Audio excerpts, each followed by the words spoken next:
बाईचे मालक गेल्याच्या नंतर बाई फक्त जिवंत असते स्वतःच्या लेकराकरिता. नाहीतर जगणं या कलियुगामध्ये फार कठीण आहे. लोक हिणून बोलतात. एखाद्या चौकामध्ये एखादी बाई थांबली आणि सर्वसामान्य बाई सारखं जर ती हसली जरी तर लोक विचार करतात, चर्चा करतात की कोणाला हसली असेल. एखाद्या वेळेला ती एखाद्या व्यक्तीच्या सोबत स्वतःचं दुःख एक शब्द जरी बोलली तरी लोक विचार करतात की कोणाबद्दल बोलली असेल आणि काय म्हणून बोलली असेल. आतून वेदना फार असतात पहा. कारण मी स्वतः जवळून काही गोष्टी पाहिलेल्या आहेत. कारण बाई स्वतः जिचे मालक निघून गेलेत ना ती सांगत असते, ताई माणसाच्या अगोदर बाईला मरण आलेलं कधी चांगलं. माणसाच्या नंतर बाईनं जागण्यात आणि राहण्यात अर्थ नसतो, पण गेल्याच्या नंतर दुःख काय आहे हे फक्त ती बाई जाणू शकते. तुझी आई फक्त तुझ्याकडे पाहून जीवन जगते. कारण तोच व्यक्ती आनंदाने परमार्थ करू शकतो जो व्यक्ती स्वतःच्या घरातल्या परिवारातल्या माणसावरती नितांत प्रेम करतोय. तोच आपल्या देशावरती प्रेम करू शकतो जो स्वतःच्या परिवारावरती प्रेम करतोय, स्वतःच्या आई वडिलांवरती प्रेम करतोय. ज्याला स्वतःचे रक्ताचे नातेच कळत नाही तो देशावरती, तो राष्ट्रावरती काय प्रेम करणार आहे? त्याला परमार्थ काय कळणार आहे? स्वतःच्या आईला दुःखात सोडून जर तू आमच्या सोबत आलास ना तर तुझा परमार्थ सफळ नाही होणार आहे कधी. कारण आईचं जीवन कायम स्वतःच्या लेकराकरिता असतं. तर हाताच्या फोडासारखं सांभाळते ती माता. 9 महिने 9 दिवस तो गोळा पोटात सांभाळते. डॉक्टरांकडे जावं, बाबांनी प्रश्न विचारला. डॉक्टर साहेब सांगतात, दादा एक तर तुमची पत्नी राहील किंवा तुमचं बाळ. व्यक्तीने सांगावं, बाळ गेलं तरी चालेल पण पत्नी वाचली पाहिजे. आणि हाच प्रश्न आईला विचारला ना, आई सांगते, डॉक्टर साहेब माझा जीव गेला तरी चालेल पण माझं बाळ वाचलं पाहिजे. ही नितांत प्रेम आहे. ऐसी कळवळ्याची जाती, ऐसी कळवळ्याची जाती, ऐसी कळवळ्याची जाती, ऐसी कळवळ्याची जाती.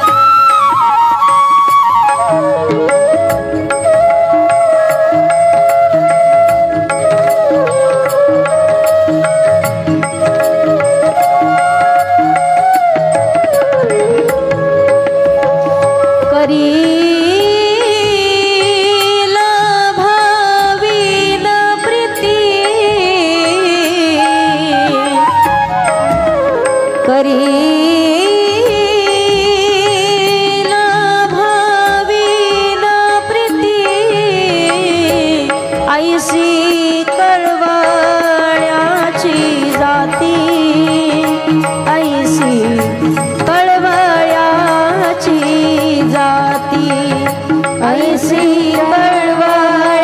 कळवळ्याची जाती, कळवळ्याची जाती. लेकुराचे हित वाहे माऊलीचे चित्त. किती लेकरावरती माता प्रेम करत असते. सकाळी सकाळी जर एखादा मुलगा आईला सोडून निघून गेला ना, सांगितलंय रात्री 7 वाजेपर्यंत आई घरी येईल. 7 नाही 7:30 वाजले. ज्या मुलासोबत गेली ना, आज त्या मुलाला ती माता त्याच्या घरी जाऊन विचारते, का हो काकू तुमचा मुलगा आला का?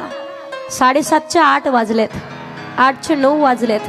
घरातली पत्नी जेवण करून झोपली, मुलंही जेवण करून झोपलेत. रात्रीचे 11 वाजले पण आईचा डोळा नाही लागत आहे. लेकरू किती वाईट असू द्या पहा, पण आई त्याच लेकरासाठी झगडत राहते. कधी कधी लोक आईलाच विचारतात, तुम्ही आमच्यासाठी काय केलंय? आज स्वतःचे वडिलाचं नाव सोडलं, स्वतःचं घर सोडलं, स्वतःचं सुख सोडलं, फक्त लेकरासाठी, फक्त सासू सासऱ्यासाठी, स्वतःच्या मालकासाठी आणि संसारासाठी जीवन जगत राहते ती फक्त बाई असते. रात्रीचे 12 वाजलेत. 12 वाजता ज्या वेळेला दरवाजाचा आवाज येतोय, कडी वाजवली, बाहेरून आवाज आलाय, पोराचाच आवाज आहे. काहीच न पाहता ती द्वारातून आतमधून डुकून नाही पाहत, त्या सांदीमधून ती पहिली दरवाजा उघडते. माझाच मुलगा असणार आहे.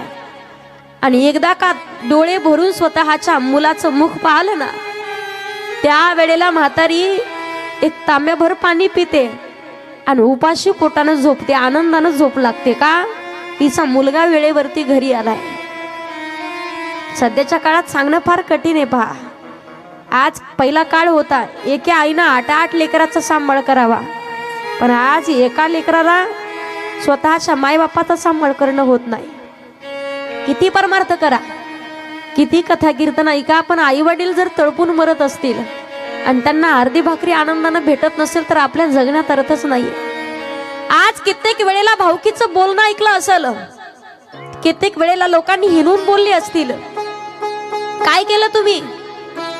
लेकरं तुमच्या अशाच वळणावरती गेलेत, पण रात्रंदिवस हाडाचं काढा रक्ताचं पाणी करून जीवन जगत येते स्वतःच्या लेकराकरिता. गाणे आजपर्यंत प्रत्येक जण ऐकतात, आपल्याला माहिती आहे. डोळे मिटेपर्यंत प्रेम करते ती आपली आई असते, पण डोळ्यात न दाखवता आयुष्यभर आपल्यावरती फक्त प्रेमच करतो तो सुद्धा आपला बाप असतो. पहा,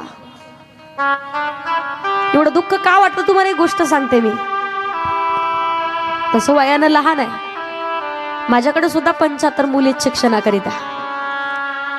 जी गुरूंची परंपरा आहे तीच पुढे घेऊन चाललो आहेत, त्यांच्याच कृपा आशीर्वादानं चालू आहे. पण कित्येक ठिकाणच्या काही काही मुली येतात ना की त्यांच्याकडे पाहिल्याच्या नंतर आपल्याला दुःख वाटतं. एखाद्या वेळेला गरीब परिस्थिती असेल तरी सुद्धा दुःख वाटत नाही का? कष्ट करून स्वतः माणूस पोट भरू शकतो, पण एखाद्या मुलीकडे स्वतःचं दुःख सांगण्याकरिता आई नसेल आणि बाप नसेल तर कोणाकडे पाहून जीवन जगावं? किती मोठं संकट येऊ द्या, किती त्रास होऊ द्या, माणूस स्वतःचं दुःख हलकं करण्याकरिता आई बापाला ती गोष्ट सांगतो. पहा, 10-12 वर्षाची मुलगी आहे फक्त, लहानपणीच वडिलांना सोडून दिलं, आई कुठेतरी निघून गेली.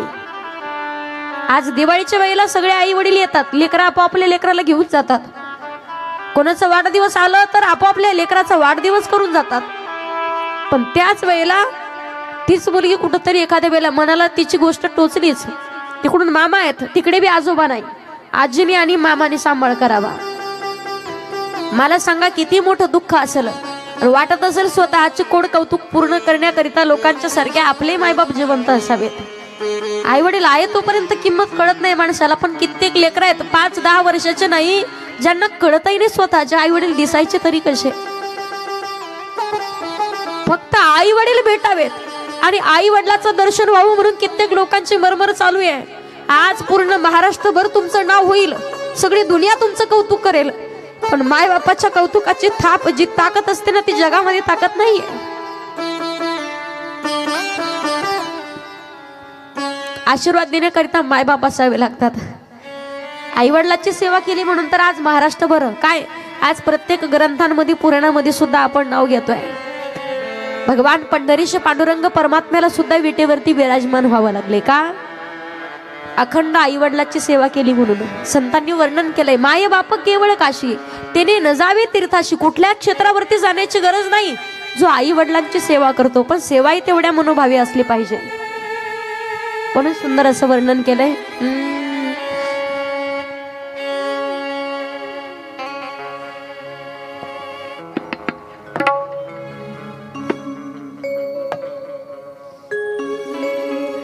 दर्शन दे रे भगवन